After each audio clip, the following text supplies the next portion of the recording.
Class 12th की chemistry का पहला चैप्टर है सॉलिड स्टेट। तो हम सॉलिड स्टेट को पढ़ेंगे, उससे पहले हम कुछ डेफिनेशंस को देख लेते हैं जिनको पढ़ने से हमारी स्टडी केमिस्ट्री की बहुत ईजी हो जाएगी। तो सबसे पहले हम देखते हैं कि केमिस्ट्री क्या होती है। केमिस्ट्री क्या होती है इसके बारे में जानते हैं। तो इसका डेफिनेशन लिख लेते हैं और फिर इसको समझते हैं। केमिस्ट्री को हम डिफाइन करते हैं कि it is the branch of physics, it is the branch of science, it is the branch of science in which we study about the particles of the matter by which matter is made up। Definition देखो, इससे बिल्कुल clear हो गया होगा definition से कि science की वो ब्रांच जिसमें हम पार्टिकल्स के बारे में पढ़ते हैं। और कौन से पार्टिकल्स? जिससे मैटर बना होता है। हमारे आसपास जितने भी मैटर बने होते हैं उनके पार्टिकल्स के बारे में ही पढ़ना, इस ब्रांच को बोलते हैं केमिस्ट्री। जिस ब्रांच में उसके पार्टिकल के बारे में पढ़ते हैं। तो देखो, सबसे पहले हम स्टार्ट करते हैं कि मैटर किन पार्टिकल से मिलकर बना होता है। तो मैटर के बारे में हम देखते हैं कि मैटर 3 तरह के पार्टिकल से, कोई भी मैटर है, कोई भी चीज़ हमारे आसपास है, 3 तरह के पार्टिकल से मिलकर बनी होती है। सबसे पहला हम जानते हैं कि हर एक मैटर एटम से मिलकर बना है। एटम मेन कॉज होता है जिससे मैटर फॉर्म होता है। एटम सबसे छोटा पार्टिकल होता है, इसी से मिलकर मैटर बने होते हैं। देखो, तो मैटर के बनने का मेन रीज़न है एटम्स आपस में कंबाइंड हो जाते हैं। एटम जब पहले आपस में कंबाइंड होते हैं तो ये बनाते हैं मॉलिक्यूल्स बनाते हैं। एटम्स आपस में कंबाइंड होकर मॉलिक्यूल बनाते हैं और मॉलिक्यूल्स फिर आपस में कंबाइंड होकर और मैटर को फॉर्म कर लेते हैं। या फिर बहुत ज़्यादा एटम एक साथ कंबाइंड हो जाते हैं तो मैटर फॉर्म हो जाता है बड़ा सा, जो हमको दिखता है। और भी होता है इसमें आयंस भी मिलके हमारे मैटर को फॉर्म करते हैं। तो देखो, इसमें एटम, मॉलिक्यूल्स और आयन में क्या डिफरेंस है। तो एटम हमारा सबसे छोटा पार्टिकल एटम है जिससे मिलकर मैटर बनते हैं। दूसरा हमारा क्या हो गया? मॉलिक्यूल।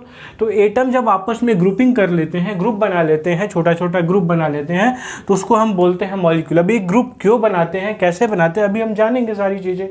तो इसमें किस फिजिक्स के किस या केमिस्ट्री के किस पार्ट में हमको पढ़ना होगा ये हम जानेंगे। एटम क्यों आपस में ग्रुपिंग करते हैं, तो ग्रुप करने के बाद छोटे छोटे ग्रुप को मॉलिक्यूल बोलते हैं। और एटम जो होते हैं, एटम्स के अंदर इलेक्ट्रॉन्स भी होते हैं। तो अगर इनमें से इलेक्ट्रॉन कभी निकल जाते हैं या कोई इलेक्ट्रॉन इसमें आ जाता है तो एटम आयन में चेंज हो जाता है। अगर एक्स्ट्रा इलेक्ट्रॉन ऐड कर दिया जाए एटम में या एक इलेक्ट्रॉन को बाहर निकाल दिया जाए तो वो हमारा आयन हो जाता है। तो इसके बारे में भी हम पढ़ेंगे। अभी हमने क्या देखा कि मैटर बनने का 3 ही रीजन है। इसमें एटम, मॉलिक्यूल, आयन कंबाइंड होकर आपस में मैटर को बनाते हैं। अब देखो, ये तो हमारी पूरी केमिस्ट्री हो गई। केमिस्ट्री में इन्हीं के बारे में पढ़ना है और इनकी प्रॉपर्टी को अलग अलग हमको पढ़ना है। जैसे सबसे पहले हम देखते हैं कि ये जो एटम है या मॉलिक्यूल है या आयन है, इनका नाम आगे हमने रख दिया कॉन्स्टिट्यूएंट पार्टिकल्स। कॉन्स्टिट्यूएंट पार्टिकल्स सबसे हम इनको बोलेंगे, देख लो यहाँ पे लिख दिया कॉन्स्टिट्यूएंट पार्टिकल्स। तो कॉन्स्टिट्यूएंट पार्टिकल्स हमारे क्या हो गए? Atoms, molecules and ions. इन तीनों को हम बोलेंगे केमिस्ट्री में। अभी जो हम चैप्टर पढ़ रहे हैं उसमें कंस्टिट्यूएंट पार्टिकल्स जिससे मिलकर मैटर बना होता है। तो ध्यान दो, ये जो एटम और मॉलिक्यूल या आयंस कंबाइंड होते हैं, इनके लिए रिस्पॉन्सिबल होता है इनके बीच का लगने वाला फोर्स। अब देखो, केमिस्ट्री में इस केमिस्ट्री को, जो अभी हमने बोला था कि केमिस्ट्री में इन सारे की प्रॉपर्टी को हमको पढ़ना है, एटम्स, मॉलिक्यूल्स और आयंस की प्रॉपर्टी को, तो ये बहुत ही ज़्यादा हो जाता है ये प्रॉपर्टी। इसलिए केमिस्ट्री को डिवाइड कर दिया गया। जो हमारे 12th की केमिस्ट्री है, इसमें हमने केमिस्ट्री का 3 पार्ट देखा हुआ है। पहले पार्ट को हमने नाम दिया हुआ है, देख लो। पहले पार्ट का नाम है हमारा फिजिकल केमिस्ट्री। दूसरा पार्ट बताओ क्या नाम है? दूसरा पार्ट है हमारा इनऑर्गेनिक केमिस्ट्री। ये हमारे दूसरे पार्ट का नाम है। और तीसरा पार्ट है हमारा ऑर्गेनिक केमिस्ट्री। अब देखो यहाँ पे 3 पार्ट है हमारे, अब तीनों का डिफरेंस क्या है तो इसके बारे में देखते हैं हम कि फिजिकल केमिस्ट्री में हम किसके बारे में पढ़ते हैं। तो जो हमारे एटम है, देखो जो हमारे एटम है ये किसी भी मैटर के, ये देखो ये एटम है हमारे और ये आपस में ऐड हैं, आपस में जुड़े हुए हैं, ग्रुप बनाए हुए हैं, ठीक है। अब देखो इसको एक एग्जाम्पल के साथ समझते हैं तो बहुत ज़्यादा क्लियर होगा।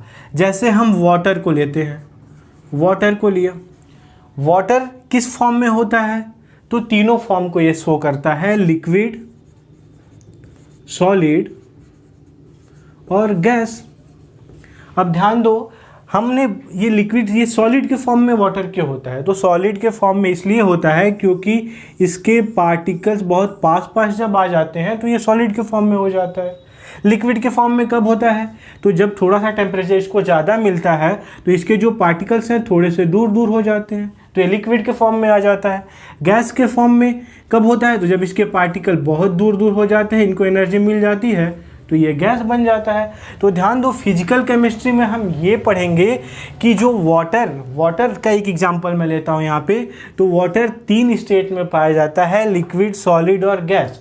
अब इसमें हमने देखा कि जो लिक्विड होता है इसमें पार्टिकल थोड़े से दूर दूर होते हैं, सॉलिड में बहुत ही पास पास होते हैं और गैस में बहुत ज़्यादा दूर दूर होते हैं।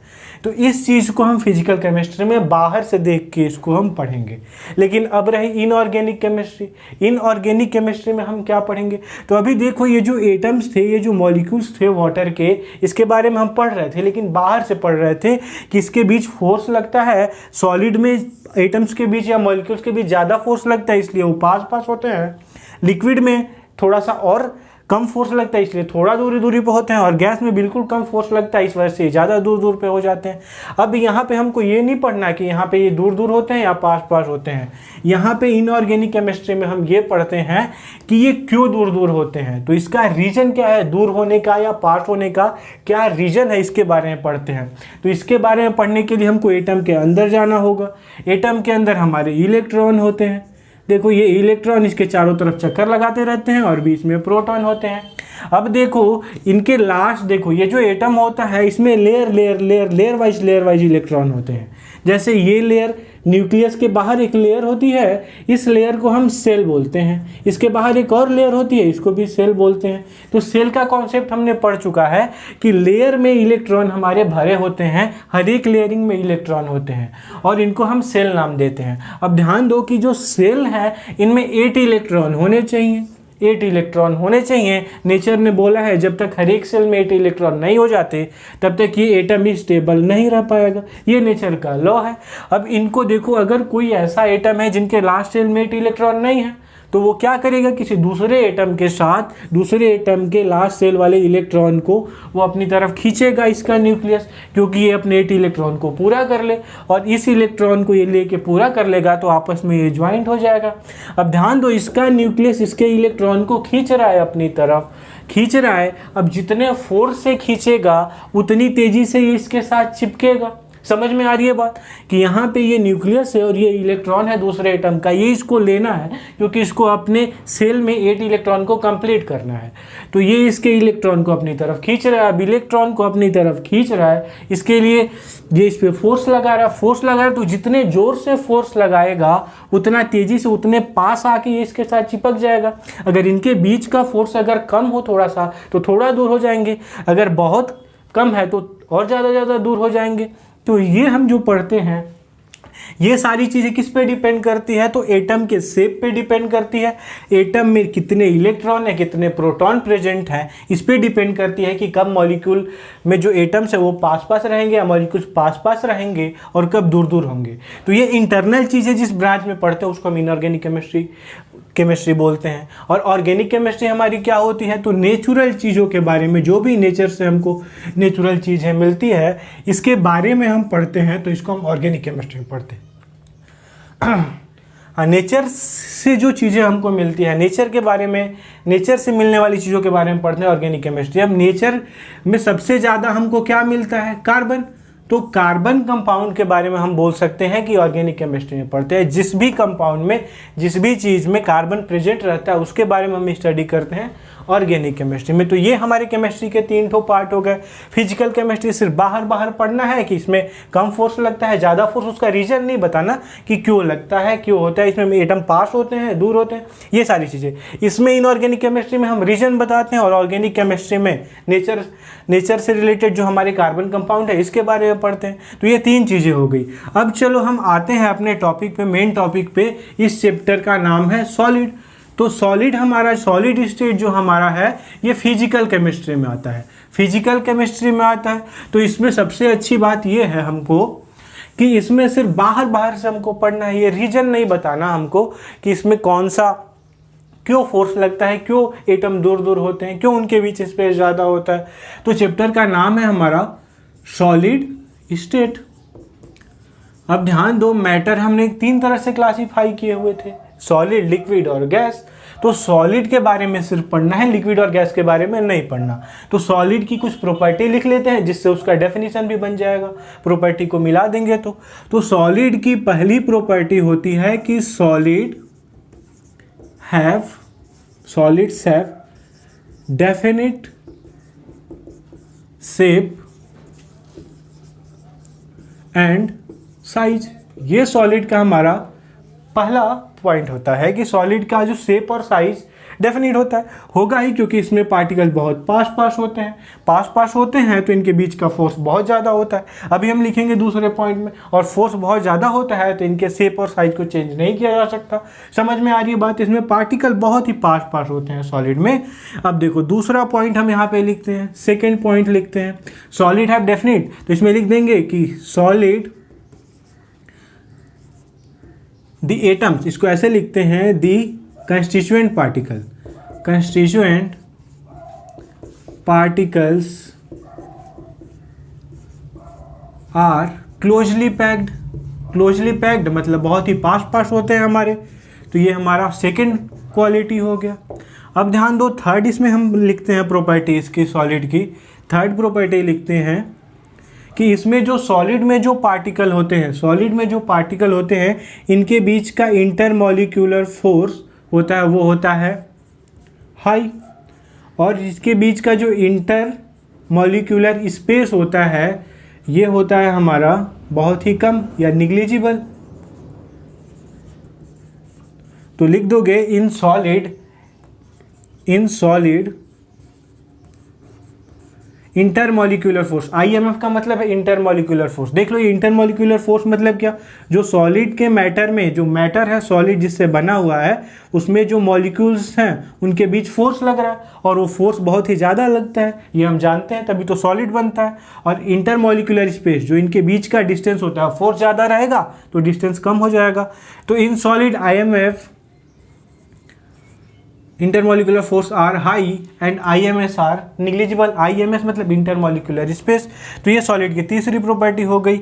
अब फोर्थ प्रॉपर्टी सॉलिड की हम देखते हैं। फोर्थ प्रॉपर्टी हमारी सॉलिड की है कि सॉलिड शोज रिजिडिटी।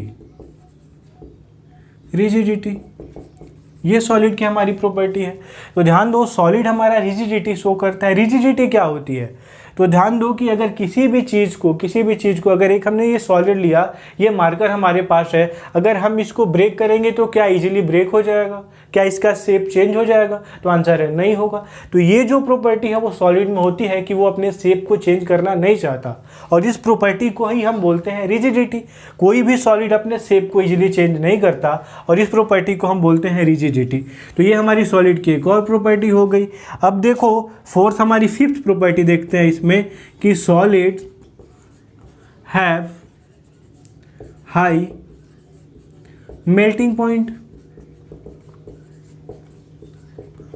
जो सॉलिड्स होते हैं इनका मेल्टिंग पॉइंट बहुत ही ज़्यादा होता है। क्यों होता है? क्योंकि अभी मैंने बताया है कि इनके बीच का जो मॉलिक्यूलर फोर्स होता है, इंटरमॉलिक्यूलर फोर्स, इसके मॉलिक्यूल बहुत पास होते हैं, इस वजह से ये ज़्यादा होता है, और इनको तोड़ने के लिए ज़्यादा एनर्जी लगती है, इनके बॉन्ड को तोड़ने के लिए, इस वजह से इसका जो मेल्टिंग पॉइंट है वो हाई होता है। इस तरह से ये हमारे 5 पॉइंट्स हैं सॉलिड के बारे में। इसको हम लिख लेंगे जब भी एग्जाम में पूछा जाएगा सॉलिड के बारे में। तो नेक्स्ट हम मूव करते हैं कि अब हम सॉलिड को भी कैटेगराइज करते हैं, क्लासीफाई करते हैं कि इनके बीच कितना फोर्स लग रहा है और इनमें कौन कौन से टाइप के मॉलिक्यूल्स है? अभी मैंने बताया था कि सॉलिड या कोई भी मैटर है, इसमें 3 तरह के पार्टिकल हो सकते हैं, एटम, मॉलिक्यूल्स और आयंस। तो हर एक के बेस पे हम सॉलिड को क्लासीफाई करेंगे। सबसे पहला जो हमारा क्लासिफिकेशन है सॉलिड का, वो अरेंजमेंट के बेस पे है। अरेंजमेंट, किसका अरेंजमेंट होगा? तो arrangement of constituent particles. Constituent particles क्या होते हैं?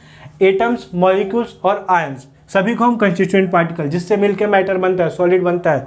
तो कंस्टिट्यूएंट पार्टिकल्स का अरेंजमेंट कैसा है, इसके बेस पे हम सॉलिड को 2 पार्ट में डिवाइड किया है हमने। तो पहला पार्ट हम देखते हैं, पहला पार्ट है हमारा यहाँ पे क्रिस्टलाइन सॉलिड, बहुत ही इंपॉर्टेंट है ये क्रिस्टलाइन सॉलिड। और जो दूसरा पार्ट है हमारा वो है amorphous solid. Amorphous solid most important है ये, इसको मार्क कर लो। तो इसकी हम प्रॉपर्टी को पढ़ते हैं। देखो अरेंजमेंट के बेस पे अरेंजमेंट कैसे किया जा सकता है, तो ध्यान दो, इसमें अरेंजमेंट 2 तरह से किया जा सकता है। एक तो सही ऑर्डर वाला अरेंजमेंट हो और एक कोई भी ऑर्डर जिसमें ना हो। 2 ही तरह के अरेंजमेंट किए जा सकते हैं। तो देखो जिसमें सही ऑर्डर वाला अरेंजमेंट होता है, रियल ऑर्डर में जो देखो जो डेफिनिट ऑर्डर, देखो इसको हम लिख लेते हैं, in this type of solid, this type of solid constituent particles are in definite order। ऐसे, और इसमें इसका उल्टा लिख लेंगे, in this type of solid, in this type of solid constituent particles are in indefinite order। इसका मतलब समझो डेफिनिट और इनडेफिनिट ऑर्डर क्या होता है। तो सबसे पहले देखो, अगर हमको दे दिया गया एक सीरीज ABCD, इतने सारे मॉलिक्यूल हमको दे दिए गए A से लेके Z तक, तो देखो A ऐसे लगाया, फिर B लगाया, फिर C लगाया, फिर D लगाया, फिर E लगाया। तो ये जो ऑर्डर बन रहा है ना, वो डेफिनिट बन रहा है कि A के बाद B, B के बाद C, C के बाद D, D के बाद E। इसमें देखो इनडेफिनिट ऑर्डर कैसे बनेगा, A आ गया, फिर C आ गया, फिर इधर से B आ गया, फिर D आ गया, फिर E आ गया, फिर इस तरह से सारे आ गए। तो इसमें जो ऑर्डर बन रहा है देख लो, इनडेफिनिट बन रहा है। समझ में आ रही है बात? तो ये जो क्रिस्टलाइन सॉलिड होते हैं, इसमें डेफिनिट ऑर्डर में हमारे एटम्स अरेंज होते हैं, और जिनमें नहीं होते उनको एमॉर्फस सॉलिड बोलते हैं। इसका एक और एग्जांपल समझ सकते हो कि जब भी अगर हम ग्रुप में लाइन में लगते हैं अपने स्कूल में, तो पहले फर्स्ट वाले क्लास का लगते हैं, फिर सेकेंड वाले, फिर थर्ड वाले, ऐसा करके क्लास वाइज लगाया जाता है रो बना के। और अगर इन सबको आपस में मिला दिया जाए तो कभी फर्स्ट का स्टूडेंट आ जाएगा, कभी सेकेंड का, कभी थर्ड का, तो वो इनडेफिनिट ऑर्डर हो जाएगा। तो ये इसका क्वालिटी होती है पहली। दूसरी क्वालिटी इसकी होती है कि इसमें शॉर्ट रेंज ऑर्डर होता है। लॉन्ग रेंज ऑर्डर होता है। लॉन्ग रेंज ऑर्डर, इसका क्या मतलब है? और इसमें जो होता है वो हमारा शॉर्ट रेंज ऑर्डर होता है। शॉर्ट रेंज ऑर्डर, हाँ अब ध्यान दो, लॉन्ग रेंज और शॉर्ट रेंज ऑर्डर क्या होता है। तो अगर हमने 1 2 3 4 के क्लास को अरेंज कर दिया है, तो हम 1 से लेके 10 तक या 12 तक जा सकते हैं। तो ये पूरा लंबा रास्ता हमारा हो गया। लेकिन अगर यही का कोई 1 का स्टूडेंट है, कहीं 2 का, फिर कहीं 3 का, फिर कहीं 2 का, फिर कहीं 4 का, ऐसे कभी फिर 4 का, तो इसमें देखो एक बार 1 से 2 जाएंगे, फिर ये लाइन टूट जाएगी, आगे बढ़ेंगे तो कोई दूसरा मिल जाएगा। समझ में आ रही बात? यहाँ पे देखो 2 से 3 जाएंगे, फिर 4 जाएंगे, लेकिन फिर टूट जाएगा। तो इनडेफिनिट ऑर्डर में कोई रेंज नहीं होता, शॉर्ट रेंज होता है। एक के बाद डेफिनेट नहीं है कि ये मिलेगा ही, लेकिन इसमें लॉन्ग रेंज ऑर्डर होता है। तो सेकंड प्रॉपर्टी हमारी ये हो गई। अब देखो इसमें थर्ड प्रॉपर्टी देखते हैं। थर्ड प्रॉपर्टी देखो यहाँ पे सॉलिड में थर्ड प्रॉपर्टी हमारी है, इसमें शार्प मेल्टिंग पॉइंट होता है। Sharp melting point. Sharp melting point क्या होता है? इसमें शार्प मेल्टिंग पॉइंट नहीं होता है, इसमें long range melting point show करता है। Long range melting point. Long range melting point क्या होता है देखो अभी हम समझेंगे। तो ध्यान दो इसमें शॉर्ट रेंज, आगे शार्प मेल्टिंग पॉइंट समझते हैं। मेल्टिंग पॉइंट वो टेम्परेचर होता है जिस पे सॉलिड लिक्विड में कन्वर्ट हो जाता है। तो ध्यान दो इसमें शार्प क्यों होता है, ऐसा मेल्टिंग पॉइंट शार्प क्यों होता है। तो इसमें जो जैसे एक एग्जांपल लेते हैं NaCl का। NaCl हमारा क्रिस्टलाइन सॉलिड है। अब बहुत सारे NaCl के हमारे मॉलिक्यूल हैं और वो मिलके एक सॉलिड बनाए हुए हैं NaCl का। अब जैसे ही हम इसको टेम्परेचर देते हैं तो एक फिक्स टेम्परेचर होता है, उस टेम्परेचर पे Na और Cl टूट जाएंगे और सारे NaCl एक ही टेम्परेचर पे टूट जाएंगे। तो सारे NaCl एक ही टेम्परेचर पे टूटेंगे तो इसको हम क्या बोलेंगे, ये शार्प मेल्टिंग पॉइंट शो करता है क्योंकि एक ही टेम्परेचर पे। अब इसमें देख लो, इसमें अगर किसी चीज़ का एग्जाम्पल लेते हैं, रबर मान लो, ये बहुत सारे एलिमेंट से मिलके बना होता है। तो मान लो एक A B C D ये सारे आपस में जुड़े हुए हैं। तो इसमें अगर हम टेम्परेचर देते हैं तो A B से टूटता है एक टेम्परेचर पे, फिर उससे ज़्यादा टेम्परेचर देना पड़ता है तब जाके B या C टूटता है, या फिर उससे कम टेम्परेचर देना पड़ता है तब जाके C या D टूटता है। तो ये अलग अलग टेम्परेचर पे टूटते हैं, इस वजह से इनका रेंज लॉन्ग हो जाता है, लॉन्ग टेम्परेचर को कवर करते हैं मेल्ट होने के लिए। तो ये इसकी एक प्रॉपर्टी है। इसमें शार्प मेल्टिंग पॉइंट होता है, इसमें लॉन्ग रेंज मेल्टिंग पॉइंट होता है। अब देखो ये फोर्थ प्रॉपर्टी जो कि मोस्ट इंपॉर्टेंट है, इसमें मोस्ट इंपॉर्टेंट है हमारी फोर्थ प्रॉपर्टी कि ये जो होते हैं वो एनआइसोट्रॉपिक होते हैं, एनआइसोट्रॉपिक बिहेवियर शो करते हैं, और ये जो होते हैं हमारे आइसोट्रॉपिक बिहेवियर शो करते हैं, आइसोट्रॉपिक बिहेवियर। अब एनआइसोट्रॉपिक और आइसोट्रॉपिक बिहेवियर क्या होता है, तो ध्यान दो, एनआइसोट्रॉपिक वो बिहेवियर होता है जो डिफरेंट डायरेक्शन में डिफरेंट हो, डिफरेंट डायरेक्शन में डिफरेंट हो। और इसमें देखो आइसोट्रॉपिक मतलब एवरी डायरेक्शन में सेम हो, किसी भी एवरी डायरेक्शन में सेम हो। अब देखो ये भी एनआइसोट्रॉपिक और आइसोट्रॉपिक बहुत ही परेशान करता है। तो ध्यान दो, इसको अच्छे से समझेंगे, इसको नोट कर लो, इसको मैं रब कर दे रहा हूँ, स्क्रीनशॉट ले लो इसका सामने से। देखो अब इसको मैं रब करके और इसको अच्छे से समझा रहे हैं कि आइसोट्रॉपिक और एनआइसोट्रॉपिक बिहेवियर क्या होता है। तो देखो यहाँ पे सबसे पहले हम आइसोट्रॉपिक बिहेवियर को समझते हैं। देखो अगर हमने एक एमॉर्फस सॉलिड ले लिया, एमॉर्फस सॉलिड को ऐसे हमने ड्रॉ कर लिया। अब इसमें देख लो इसके कंस्टिट्यूएंट पार्टिकल्स हैं, जैसे हमने A ले लिया, फिर यहाँ पे B आ गया, फिर यहाँ पे C, फिर A, फिर हमारा B, फिर C, फिर D, फिर E, फिर A, फिर B, फिर C, ऐसा, ठीक है। लेकिन इसमें देखो ये हमने लिया क्रिस्टलाइन सॉलिड। क्रिस्टलाइन सॉलिड हम क्या जानते हैं कि A मिलेगा, फिर B मिलेगा, फिर यहाँ पे C मिलेगा, फिर D मिलेगा, फिर A B C D, A B C D। अब ध्यान दो, अगर ये हमारा आइसोट्रॉपिक बिहेवियर किसको बोलेंगे, इसका एग्जांपल दूंगा आइसोट्रॉपिक का, लेकिन अभी समझ लो। अगर हम यहाँ से ऐसे चलें, इस रास्ते से चलें, तो देखो हमको क्या मिलता है, A मिलता है, C मिलता है, D मिलता है, B मिलता है। समझ में आ रही है बात, सारे मॉलिक्यूल हमको मिल जाते हैं। अगर इस तरह से भी चले तो A B C D हमारे मिल जाएंगे, क्योंकि अलग अलग डिफरेंट डायरेक्शन में फैले हुए हैं, और प्रोबेबिलिटी ये बनती है कि सारे मॉलिक्यूल हमको मिल जाएंगे। तो इसमें देखो किसी भी डायरेक्शन से हम चलते हैं, किसी भी डायरेक्शन से जाएंगे तो हर एक मॉलिक्यूल के मिलने की प्रोबेबिलिटी है। इस वजह से हर एक डायरेक्शन में इसकी प्रॉपर्टी सेम है, इस वजह से इसको बोलते हैं आइसोट्रॉपिक इन नेचर। बात समझ में आ रही है। अब ध्यान दो, एनआइसोट्रॉपिक नेचर क्या होता है, तो समझ गए होंगे इसको देख के कि अगर हमको इस डायरेक्शन में चलेंगे तो सिर्फ ए वाली प्रॉपर्टी मिलेगी, अगर यहाँ से चलेंगे तो बी वाली, अगर ऐसे चलेंगे तो ए बी डी वाली मिलेगी। समझ में आ रही है बात, ऐसे चलेंगे तो डी मिलेगी। समझ में आ रही है बात। तो ध्यान दो कि इसमें अलग अलग डायरेक्शन में जा रहे हैं तो अलग अलग तरह की प्रॉपर्टी मिल रही है, और इस बिहेवियर को बोलते हैं एनआइसोट्रॉपिक। ये एनआइसोट्रॉपिक बिहेवियर है हमारा, ये है। तो अब देखो यहाँ पे हमने एक चीज़ नोट कर ली। अब इसका एग्जाम्पल क्या है, तो एग्जाम्पल पूछता है तो एग्जाम्पल बता देना रिफ्रैक्टिव इंडेक्स। रिफ्रैक्टिव इंडेक्स क्या होता है, ये फिजिक्स हमारा 11th का है, तुम लोगों ने तो पढ़ा ही होगा।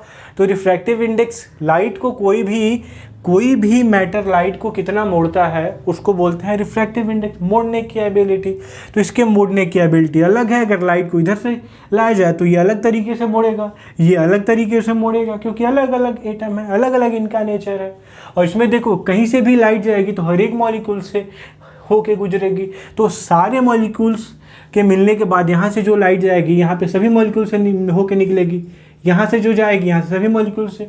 तो लाइट के मोड़ने की एबिलिटी हर डायरेक्शन में सेम होगी, क्योंकि हर मॉलिक्यूल से पास होता है, उसमें सिर्फ एक ही मॉलिक्यूल से पास होता है। तो ये हमारा रिफ्रैक्टिव इंडेक्स का कॉन्सेप्ट, एनाइसोट्रॉपिक और आइसोट्रॉपिक नेचर ये हमारा हुआ। अब चलो इसकी नेक्स्ट प्रॉपर्टी देखते हैं। नेक्स्ट प्रॉपर्टी हमारी है क्रिस्टलाइन सॉलिड की कि ये क्लीन क्लीवेज शोध करता है। क्लीन क्लीवेज देख लेते हैं कि इसको रब करके फिर से अच्छे से देखते हैं इसको एमोफस सॉलिड को। ये लिख लिया, इसको ध्यान से अच्छे से समझ लिया। तो देखो ये क्लीन क्लीवेज ये क्या होता है, क्लीवेज शो करता है। और ये क्लीन क्लीवेज शो नहीं करता, ये रफ क्लीवेज शो करता है, ROUGH रफ क्लीवेज शो करता है। तो ध्यान दो ये क्लीन नहीं शो करता। इसका मतलब क्या है, ध्यान से देखो। तो इसमें हमने देखो क्लीन क्लीवेज शो करता है, इसमें रफ क्लीवेज शो करता है। तो क्लीन क्लीवेज क्या होता है, तो जब भी हम किसी सॉलिड को काटते हैं, जैसे हमने एक क्रिस्टलाइन सॉलिड ले लिया, इसमें क्या भरा है Na और ये हमारा Cl और ये Cl। समझ में आ रही बात। अब देखो यहाँ से अगर इसको हम काटेंगे तो Na बाहर आ जाएगा, क्योंकि इसका मॉलिक्यूल का शेप हमारा सेम है। ये एटम जो है Na के वो सेम साइज के हैं और इसको काटने से ये बाहर निकल जा रहे हैं। तो ऐसे बाहर निकलेंगे तो यहाँ पे बिल्कुल अच्छा सा काटने के बाद बिल्कुल ये क्लीन क्लीवेज मिलेगा, एकदम ये मिलेगा, सामने से देखने पे चिकना मिलेगा, ऐसा बोल सकते हैं। लेकिन इसमें देखो, इसमें तो मॉलिक्यूल के शेप ही अलग अलग होते हैं, कोई बड़ा है कोई छोटा है। तो इसमें काटेंगे, अगर यहाँ से काटेंगे देखो तो इसका आधा पार्ट चला जाएगा, इसका कुछ पार्ट जाएगा, इसका हाफ पार्ट जाएगा। तो ये जो क्लीवेज हमारा मिलेगा यहाँ पे देखो ऐसे, यहाँ पे ये जो ऐसे हम काटते हैं तो इसमें क्लीन क्लीवेज नहीं मिलता, ये रफ टाइप हो जाता है, क्योंकि मॉलिक्यूल के शेप अलग अलग होते हैं, कोई आधा निकलता है कोई पूरा निकलता है। समझ में आ रही है बात यहाँ पे। तो मॉलिक्यूल के शेप की वजह से इसमें अलग अलग तरह के शेप होते हैं, तो इसको काटने से कहीं से भी काटो तो ये रफ मिल जाता है, क्योंकि इनके बीच स्पेस भी होता है। आगे भी हम चैप्टर में पढ़ेंगे कि इनके बीच कुछ स्पेस होता है सॉलिड के पार्टिकल के बीच, तो उससे इसका रफ क्लीवेज मिलता है। इसका एग्जाम्पल क्या है, रबर। इसका एग्जाम्पल रबर है, रबर को काटो तो हमारा रफ क्लीवेज मिलता है। इसका हमारा क्या एग्जाम्पल है, तो NS ले लो, सोडियम का हमारा जो सॉलिड होता है वो इसका एग्जाम्पल है। तो ध्यान दो, ये एमोफस सॉलिड का हमारा 5th पॉइंट था, ये क्लीन क्लीवेज शो करता है कट करने के बाद, ये क्लीन क्लीवेज नहीं शो करता। एमोफस सॉलिड के बारे में बस इतना ही पूछता है, और ये हमारा एक्चुअल सॉलिड नहीं होता, इसलिए इसको छोड़ देते हैं। तो ध्यान दो, एमोफस सॉलिड इस चैप्टर के लिए बस इतना ही है। इसमें बस लास्ट क्वेश्चन ये पूछ सकता है कि कहाँ इसका यूज होता है, तो इसके बारे में नोट कर लो यहाँ पे कि इसका जो यूज होता है एमोफस सॉलिड का, इसको हम ग्लास बनाने में यूज करते हैं, ग्लास बनाने में यूज करते हैं, और रबर में यूज करते हैं। एमोफस सॉलिड रबर होता है। समझ में आ रही बात। तो ऐसे तरह से ये हमारा एमोफस सॉलिड हमारा यहाँ पे ख़त्म होता है। आगे के लेक्चर्स में हम क्रिस्टलाइन सॉलिड के पार्ट को पढ़ेंगे, जिनको बहुत सारे बेसिस पे क्लासीफाई किया गया है। और एक चीज़ के बारे में पढ़ेंगे, ग्लास के बारे में, कि ग्लास क्यों सॉलिड नहीं होता, इसके बारे में हम पढ़ेंगे। तो कोई भी कमेंट है इस वीडियो से, कोई भी डाउट है इस वीडियो से रिलेटेड, तो कमेंट में जाके पूछो, उसका आंसर दिया जाएगा। वीडियो को शेयर करो ज़्यादा से ज़्यादा बच्चों के साथ। मिलते हैं हम अगले वीडियो में।